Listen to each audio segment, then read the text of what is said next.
ਅੱਛਾ ਦੋਸਤੋ, ਪਾਕਪਤਨ ਦੇ ਵਿੱਚ ਨਿਊ ਹੋਲੈਂਡ 850 ਦਾ ਡੈਮੋ ਚੱਲ ਰਹੀ ਹੈ ਜੀ। ਤੇ ਅੱਜ ਦੀ ਵੀਡੀਓ ਵਿੱਚ ਹੁਣ ਅਸੀਂ ਜਨਾਬ ਇਹਦੇ ਪਿੱਛੇ 66 ਕਟਰ ਰੂਟਾਵੈਟਰ ਡਾਲਣ ਲੱਗੇ ਹਾਂ ਜੀ।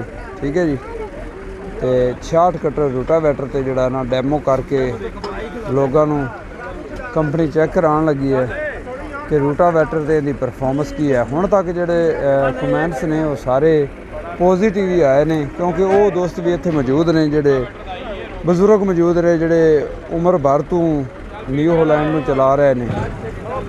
ਤੇ ਲਓ ਜੀ, ਗੇਅਰ ਲੱਗ ਗਿਆ ਜੀ 66 ਕਟਰ। ਬੰਦਿਆਂ ਤੋਂ ਪੁੱਛ ਨਾ, ਬੰਦਿਆਂ ਤੋਂ ਪੁੱਛ।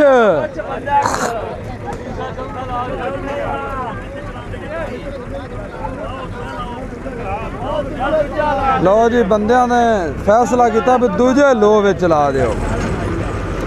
ਲਓ ਜੀ, ਦੂਜੇ ਲੋ ਵਿੱਚ ਚਲਾ ਦਿੱਤਾ ਜੀ।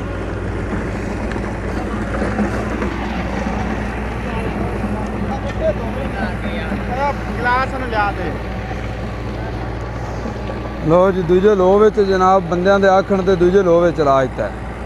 ਠੀਕ ਹੈ ਜੀ।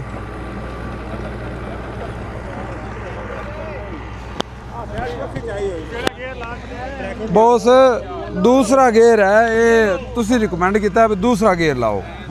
दूसरे गेयर ਵਿੱਚ कैसा टोरा टूरा की सूरत हाल है, दसो जरा। ਆ ਤੁਹਾਡੇ ਸਾਹਮਣੇ ਨਜ਼ਰ ਆਂਦਾ ਪਿਆ ਹੈ ਵੀ ਆ ਬੜਾ ਸੋਹਣਾ ਟੁਰਿਆ ਜਾਂਦਾ, ਬਰੀਕ ਕੀਤੀ ਜਾਂਦਾ ਜ਼ਮੀਨ ਨੂੰ। ਆਵੇ ਪੋਲੀ ਪਾਊਡਰ ਕਰ ਨਹੀਂ, ਮਕਸਦ ਬਰੀਕ ਕਰਨਾ ਇਹ ਟੋਰੇ ਦਾ ਨਹੀਂ ਹੈਗਾ। ਰੂਟਾਵੈਟਰ ਤੇ ਮਕਸਦ ਹੈ ਭੋਏ ਬਰੀਕ ਵੀ ਹੋਵੇ ਤੇ ਟਰੈਕਟਰ ਤੇ ਲੋਡ, ਕਿਉਂਕਿ ਲੋਡ ਹੋਵੇਗਾ ਤਾਂ ਡੀਜ਼ਲ ਟੁਰਿਆ ਜਾਂਦਾ ਹੈ। ਆਦੀ ਮਰਜ਼ੀ ਨਾਲ ਟੁਰਿਆ ਜਾਂਦਾ, ਨਾ ਕੋਈ ਝਟਕਾ ਨਹੀਂ, ਕੋਈ ਗੱਲ ਨਹੀਂ, ਕੋਈ ਬਾਤ ਨਹੀਂ ਮਹਿਸੂਸ ਹੋ ਰਿਹਾ। ਰੂਟਾਵੈਟਰ ਵੱਡਾ ਪਰ ਪ੍ਰਵਾਹ ਕੋਣੀ ਰੂਟਾਵੈਟਰ ਹੈਗਾ 66 ਕਟਰ। ਆ ਤਾਂ ਬੰਬ ਨਿਕਲ ਗਈ ਹੈ ਬਈ। ਆ ਤੀਸਰੇ ਚ ਕਰ ਆ ਵਲੀ ਵੱਦਰ। ਲੋ ਜੀ ਦੋਸਤ ਹੁਣ ਕਹਿੰਦੇ ਨੇ ਵੀ ਇਹਨੂੰ ਤੀਸਰੇ ਗੇਅਰ ਲਾਓ ਤੇ ਡਰਾਈਵਰ ਨੂੰ ਇਸ਼ਾਰਾ ਕਰਨੇ ਆ ਵੀ ਤੀਜਾ ਗੇਅਰ ਜਨਾਬ ਲਾਵੇ। ਹਾਂਜੀ, ਸਾਡੇ ਪਿੰਡ ਵਾਂਗ ਦੂਜਾ ਹੀ ਨਾ ਤਾਂ ਕਰੋ ਉਹਨੂੰ ਅਸੀਂ ਟਰਾਈ ਕਰਦਾ ਪਿਆ ਤੋ ਆਪ ਟਰਾਈ ਕਰ ਰਿਹਾ ਸੀ, ਨਹੀਂ ਲਾ ਤੀਜਾ ਲਾ ਦੇ ਬਈ। ਤੀਜਾ ਗੇਅਰ ਲਾ। ਲਓ ਜੀ, ਹੁਣ ਤੀਜਾ ਗੇਅਰ ਤੁਹਾਡੇ ਆਖਣ ਤੇ ਲਾ ਦਿੱਤਾ ਹੈ।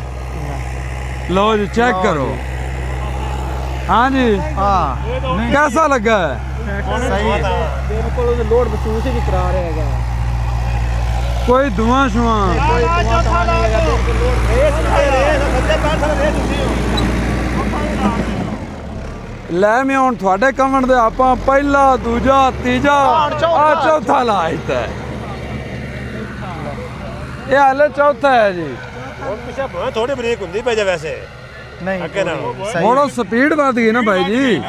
ਮਕਸਦ ਆਪਾਂ ਇਹ ਵੇਖਣਾ ਵੀ ਟਰੈਕਟਰ ਲੋਡ ਲੈਂਦਾ ਹੈ ਕਿ ਨਹੀਂ। ਲੋਡ ਨਹੀਂ ਲੈਂਦਾ, ਆਵਾਜ਼ ਮਰਜ਼ੀ ਨਾਲ ਆਪੇ ਟੁਆ ਜਾਂਦਾ ਹੈ।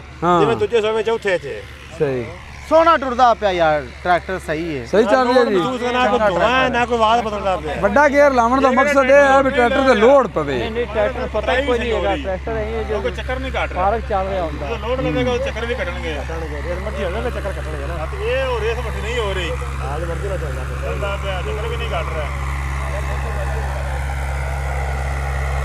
ਲਾਜਤਾ ਹੀ ਖਬਰ ਪਹਿਲਾਂ ਹੀ ਲਾਜਤਾ ਹੀ ਰੂਟਾਵੈਟਰ ਤੇ।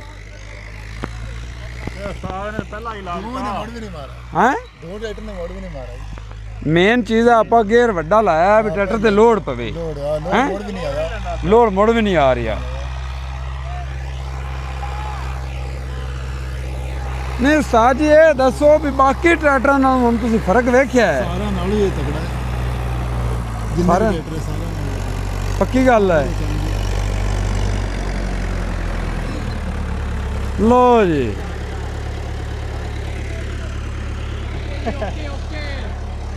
ਹਾਂ ਉਸਤਾਦ ਜੀ, ਆਪਾਂ ਪਹਿਲੇ ਲੋ ਤੋਂ ਲੱਗੇ ਆਂ, ਦੂਜਾ ਲੋ, ਤੀਜਾ ਲੋ, ਚੌਥਾ ਲੋ, ਤੇ ਹੁਣ ਆਪਾਂ ਪਹਿਲੇ ਹਾਈਵੇ ਚਲਾ ਦਿੱਤਾ ਹੈ। ਜ਼ਬਰਦਸਤ, ਮਤਲਬ ਟਰੈਕਟਰ ਤੇ ਲੋਡ ਪਵੇ। ਟਰੈਕਟਰ ਲੋਡ ਨਹੀਂ ਪਿਆ ਜੀ, ਹਾਂ ਜ਼ਬਰਦਸਤ ਚੱਲੇ। 66 ਕਟਰ ਰੂਟਾਵੈਟਰ ਹੈ। 72 ਹੈ। ਹਾਂਜੀ ਹਾਂ, ਡਰਾਈਵਰ ਤੋਂ ਵੀ ਪੁੱਛਦੇ ਆਂ ਜੀ। ਉਰਾ ਹੋਇਆ ਛੋਟੇ ਉਰਾ ਡਰਾਈਵਰ ਕਹਿੰਦੇ ਹੁੰਦੇ ਨੇ ਕਿੱਥੇ ਖਲੋ ਗਿਆ।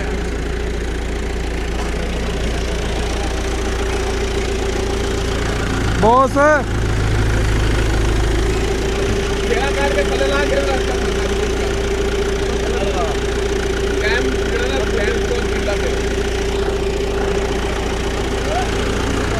ਭਾਈ ਜੀ ਇੱਧਰ ਵੀ ਥੋੜੇ ਗੌਰ ਕਰਿਆ ਦੱਸੋ ਕੀ ਮਹਿਸੂਸ ਕੀਤਾ ਹੈ ਰੂਟਾਵੇਟਰ ਦਾ ਵੱਡੇ ਗੇਅਰ ਲਾਉਣ ਦਾ ਮਕਸਦ ਇਹ ਆ ਵੀ ਟਰੈਕਟਰ ਤੇ ਲੋਡ ਪਵੇ ਇਵੇਂ ਹੀ ਨਾ ਹਾਂਜੀ ਤੇ ਕੀ ਮਹਿਸੂਸ ਕੀਤਾ ਲੋਡ ਟਰੈਕਟਰ ਲਿਆ ਮਹਿਸੂਸ ਹੈ ਵੀ ਟਰੈਕਟਰ ਲੋਡ ਨਹੀਂ ਲੈਂਦਾ ਜਰੀ ਵੀ ਆਵਾਜ਼ ਜਿੰਨਾ ਵੀ ਅੱਛਾ ਠੀਕ ਹੈ ਦੂਸਰੇ ਨੰਬਰ ਤੇ ਇਹਦੀ ਪਿਕ ਜਿਹੜੀ ਰੋਟਾਵਾਟਰ ਦੀ ਹੈ ਉਹ ਸਭ ਤੋਂ ਜ਼ਿਆਦਾ ਹੈ ਦੂਸਰੀ 85 75 ਵੀ ਇਹਦਾ ਮੁਕਾਬਲਾ ਨਹੀਂ ਕਰ ਸਕਦਾ ਅੱਛਾ ਹਾਂਜੀ ਤੋਰਾ ਟੁਰਾ ਤੇ ਸਹੀ ਤੋਰਾ ਸਭ ਤੋਂ ਅੱਗੇ ਤੋਰਾ ਜ਼ਬਰਦਸਤ ਔਰ ਹਾਂ ਤੋਰਾ ਦਾ ਸਭ ਤੋਂ ਜ਼ਿਆਦਾ ਨਾ ਉਹਨੂੰ ਗਰਮੀ ਦਾ ਪਤਾ ਤੇ ਨਾ ਇਹਨੂੰ ਸਰਦੀ ਦਾ ਬਿਲਕੁਲ ਠੀਕ ਹੋ ਹੋ ਗਿਆ ਜਾਏਗਾ